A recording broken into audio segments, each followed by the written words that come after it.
تو یہ بات ہے 1996 کی، جب چائنا کے دور دراز علاقے میں آرکولوجسٹ کو ایک ایسا پیرامڈ ملا جو اصل میں 1.5 لاکھ سال پرانا قدیم لوگوں کا بنایا ہوا الیکٹرک پاور پلانٹ تھا۔ ورلڈ انفارمیشن 74 کی ویڈیو میں ایک بار پھر سے خوش آمدید ناظرین۔ یہ بات ہماری سوچ سے بڑھ کر ہے کہ الیکٹرک کرنٹ ہی جب 17 سنچری میں انوینٹ ہوا تھا تو پھر لاکھوں سال پہلے کوئی ایسا الیکٹرک پاور پلانٹ کیسے بنا سکتا ہے؟ یہ ایسا ہی ہے جیسے پیٹرول کی انوینشن سے پہلے کوئی گاڑی بنا لے یا ٹیلی فون کی انوینشن سے پہلے اسمارٹ فون۔ آج ہم چائنا میں ہوئی تو ایسی ڈسکوریز کے بارے میں جانیں گے جو پاسبل تو صرف آج کی دنیا میں ہے، پر اصل میں ان کو ہزاروں سال پہلے بنایا گیا تھا۔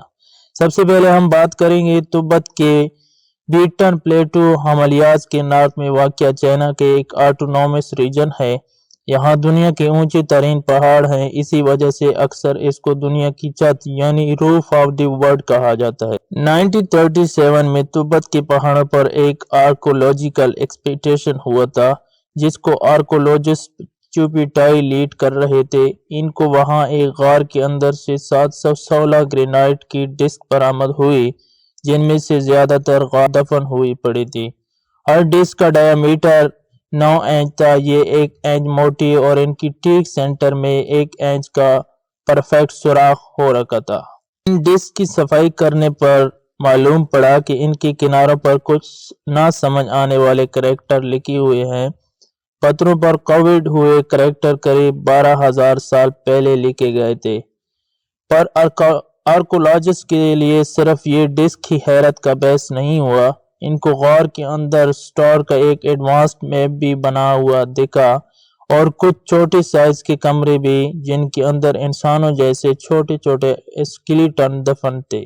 ان کے سر ضرورت سے زیادہ بڑے تھے۔ یہاں آخر کیا ہوا تھا یہ ٹھیک سے جاننے کے لیے ان 12,000 سال پہلے پرانی ڈسک پہ لکھے ہوئے کریکٹر کو ڈی کوڈ کرنا بہت ضروری تھا۔ 20 سالوں تک محنت کرنے کے بعد جب یہ گتھی سلجھ نہ سکی تو یہ پتھر پروفیسر سم اومنوئی کے حوالے کر دیے گئے۔ پروفیسر نے ان پر 4 سال تک ریسرچ کرنے کے ڈپن پلیٹو میں رہنے والے قبیلوں سے مدد مانگی اور آخرکار وہ ان کریکٹر کو ڈی کوڈ کرنے میں کامیاب ہو گئے۔ یہ لکھائی یہاں رہنے والے کسی قبیلے نے 12,000 سال پہلے لکھی تھی جس میں ایک ایسے ایئر کرافٹ کا ذکر تھا جو آسمان سے آ کر یہاں پر کریش ہوا تھا۔ کریش کے دوران اس میں بچ جانے والی مخلوق کے بارے میں بھی بتایا گیا تھا جن کا نام قبیلے والوں نے ڈروپا مینشن کیا ہوا تھا۔ ان 716 ڈسک میں یہ بھی لکھا تھا کہ پہلے ہم ٹیسٹ کے مارے غار میں چھپ گئے لیکن پھر ہمیں محسوس ہوا کہ آسمان سے آنے والے ڈروپا کسی غلط انٹینشن سے نہیں آئے، وہ واپس نہیں جا پائے اور یہیں بسنا شروع ہو گئے۔ سمنوئی نے اپنی یہ ریسرچ 1962 میں پبلش کی لیکن اس پر کسی نے زیادہ اٹینشن نہیں دی۔ 6 سالوں کے بعد یہی کہانی دوبارہ سے پھیلنا شروع ہوئی، لیکن اس بار سوویت یونین میں سوویت نے ان ڈسک پر جب ریسرچ کی تو ان میں کوبالٹ اور دوسرے میٹل کی کوانٹٹی کافی زیادہ مقدار میں پائی گئی جو دنیا میں پائے جانے والے سب سے سخت میٹل ہیں۔ گریفائٹ میں موجود ان تمام میٹل کی وجہ سے ڈسک کے نیچر بھی کافی سخت تھی اور 12,000 سال پہلے استعمال ہونے والے ٹول کی مدد سے ان پر کاروننگ کرنا پاسبل نہیں تھا۔ اس کے بعد ان سٹون ڈسک کو چائنا کی ویپو میوزیم میں رکھ دیا گیا۔ 1974 میں ایک آسٹریلین انجینئر نے یہ میوزیم وزٹ کیا تو ان کو سٹون کے بارے میں انفارمیشن دینے سے منع کر دیا گیا، اور پھر 1994 میں 2 جرمن سائنٹسٹ نے جب یہ ڈسک دیکھنے کے لیے اس میوزیم کو وزٹ کیا تو ان کو بتایا گیا کہ چائنیز کا پرمٹ کی طرف سے ان ڈسک کو ڈسٹرائے کر دیا گیا ہے۔ لیکن سب سے پہلے اور ان سٹون پر لکھی گئی کہانی واقعی صحیح سے ڈی کوڈ ہوئی تھی تو پھر بچ جانے والے ڈروپا کا کیا ہوا؟ 1937 میں جب ان سٹون کی ڈسکوری ہوئی تھی اس کے 1 سال کے بعد یعنی 1938 میں تبت کے اس ایریا میں ایک سروے ہوا تھا۔ یہاں 2 قبیلے بستے تھے جن کی نسلوں کی ایتھروپولوجسٹ نے جہاں بسنے والے دوسرے چائنیز، منگول اور ٹن قبیلوں سے کافی مختلف پایا۔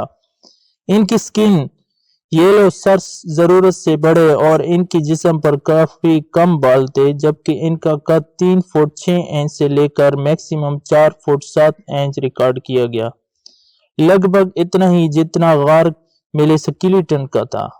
تو اب سوال اٹھتا ہے کہ یہ 12,000 سال پہلے بچ جانے والے ٹروپا کی نسل تو نہیں ہے؟ آج بھی ایک قبیلہ نورتھرن ٹویٹل پلیٹون میں رہتا ہے، ڈراپا کہا جاتا ہے، پر ان لوگوں کی ہائٹ نارمل انسانوں جیسی ہے۔ ٹروپا سٹون ڈسک آج دنیا کے کسی بھی میوزیم میں موجود نہیں ہے۔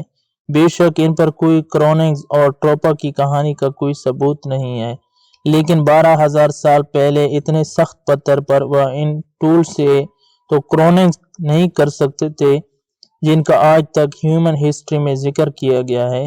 ظاہر ہے ان کے پاس کوئی ایسا ٹول ضرور تھا جس کا ہمیں اندازہ بھی نہیں ہے۔ اب بات کرتے ہیں چائنا میں ہی کی جانے والی ایک دوسری ڈسکوری کی۔ 1996 میں چائناز آرکیالوجسٹ کو 1.5 لاکھ سال پرانا ایک ایسا پیرامڈ نما پہاڑ ملا جس کے اندر موجود ایویڈنسز یہ اشارہ دیتے ہیں کہ یہ اس وقت کا الیکٹرک پاور پلانٹ تھا۔ جی ہاں، چائنا کے قنگ ہئی پروونس میں لی ٹوسو میں ساؤتھ افریقہ میں ماؤنٹ بائیکانگ نامی پہاڑ ہے۔ اس پہاڑی کے اندر ایک غار ہے جہاں آرکیولوجسٹ نے یہ حیران کر دینے والی ڈسکوری کی۔ غار کے اندر لوہے کے بہت سارے ٹکڑے مٹی میں بکھرے ہوئے تھے اور کچھ عجیب شکل کے پتھر بھی بڑے ہوئے دکھائی دیے۔ نہ صرف اتنا، کہانی میں پشت تب ہے جب ان کو لوہے کی نظر آئے جو پہاڑ کے اندر جا رہے تھے، معلوم پڑا کہ یہ غار ان کو کیو کوئی نیچرل نہیں ہے بلکہ اس کو کسی نے بنایا ہے، اور یہ پہاڑ بھی اصل میں پہاڑ نہیں بلکہ ایک پیرامڈ ہے جو وقت کے ساتھ ساتھ اب اپنی اوریجنل حالت میں نہیں رہا۔ شروعات میں یہ تو سارا منظر بہت ہی کنفیوژن لگ رہا تھا۔ سائنٹسٹ جتنا باؤنڈ بائی گون کے بارے میں جاننے کی کوشش کرتے ہیں، اتنا ہی نئے سوالات کا پہاڑ کھڑا ہو جاتا۔ بیجنگ انسٹیٹیوٹ آف جیولوجی نے جب یہاں لوہے کے پائپس پر ریسرچ کی تو معلوم پڑا کہ ان کو 5-10 نہیں بلکہ 1.5 لاکھ سال پہلے بنایا گیا تھا۔ یہاں مختلف سائز کے پائپس تھے جن میں زیادہ تر کا ڈایامیٹر 18 انچ تھا، جبکہ کچھ پائپ چاول کے دانے جتنے چھوٹے بھی تھے اور کچھ اتنے بڑے کہ انسان بھی اس میں سے گزر سکتا ہے۔ سائنسدانوں کو یہ سمجھ نہیں آ رہا تھا کہ ایرن ایج سے بھی لاکھوں سال پہلے یہ پائپ کیسے بنائے گئے تھے، ان کو کس نے اور کیوں بنایا تھا۔ ان پائپس کا یہاں پر کوئی خاص مقصد تو نظر نہیں آ رہا تھا، جبکہ 260 فیٹ لیک میں بھی کچھ ایسے ہی پائپس دیکھے گئے۔ یہ پائپ سے لے کے پانی کے لیول کے نیچے اور اوپر دونوں جگہوں پر دیکھے گئے۔ کچھ ریسرچر کا ماننا ہے کہ یہ پائپ شاید پیرامڈ کے اندر پانی پمپ کرنے کے لیے ڈالے گئے تھے۔ اس پر مزید سے ریسرچ کرنے سے معلوم پڑا کہ ان کے اندر 30% زنگ لگا ہوا تھا، جو اس تھیوری کو ثابت کرتا ہے کہ اس کے اندر سے پانی کو ہی گزارا جاتا تھا۔ اب کیونکہ ٹوسو ایک سالٹ لیک ہے، اسی وجہ سے ایک تھیوری اشارہ دیتی ہے کہ یہ پائپ الیکٹرولیسس کے ذریعے استعمال کیے جانے تھے۔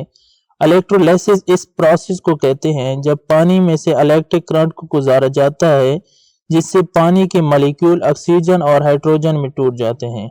اس پروسیس میں اگر نمک ڈال دیا جائے تو الیکٹرولیسس کا پروسیس کافی تیز ہو جاتا ہے، کیونکہ سالٹ واٹر زیادہ اچھا کنڈکٹر ہے اور ٹوسو لیک میں آلریڈی نمک والا پانی ہے۔ الیکٹرولیسس کے ذریعے سے الگ ہونے والا ہائیڈروجن بہت کام آ سکتا ہے۔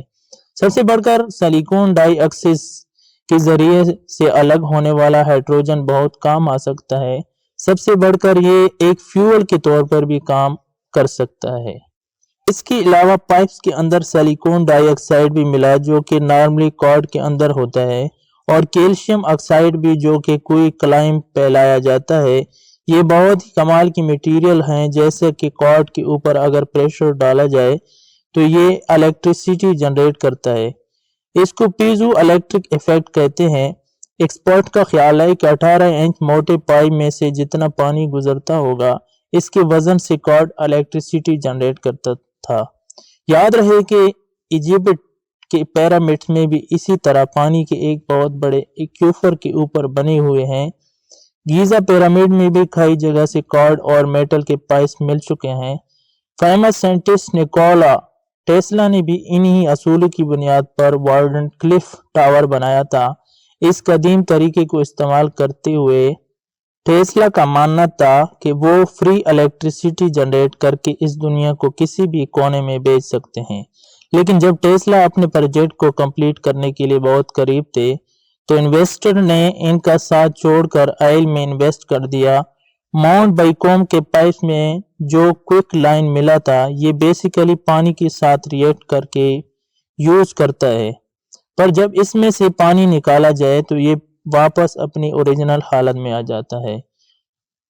ایک الیکٹریسٹی پلانٹ ہونے کے سارے ثبوت موجود تھے۔ اس میں موجود پائپ پانی پمپ کرنے کے لیے کارڈ جو کہ الیکٹریسٹی بناتا تھا، یہ الیکٹریسٹی پانی میں سے ہائیڈروجن اور آکسیجن کو الیکٹرولائسس کے ذریعے الگ کرتی تھی۔ کوئک لائن جو کہ پانی کے ساتھ مل کر پریشر جنریٹ کرتا تھا، یہ پریشر بانڈز پر مزید پریشر ڈالتا اور زیادہ سے زیادہ الیکٹریسٹی پیدا ہو سکتی تھی۔ ان ساری باتوں سے اور ماؤنٹ بائیکوم میں موجود 1.5 لاکھ سال پرانے میٹل پائپ سے یہ اندازہ لگانا مشکل نہیں ہے کہ دنیا میں بہت پہلے انسانوں کی جو سیویلائزیشن بستی تھی، ان کے طور طریقے اور ان کی انجینئرنگ ٹیکنیک کافی ایڈوانس تھی، جو اب اتہاس میں ہی نہیں کھو چکی ہے۔ امید ہے ورلڈ انفارمیشن 74 کی یہ ویڈیو بھی آپ لوگ بھرپور لائک اور شیئر کریں گے۔ آپ لوگوں کے پیار بھرے کمنٹ کا بہت شکریہ۔ ملتے ہیں اگلی ویڈیو میں۔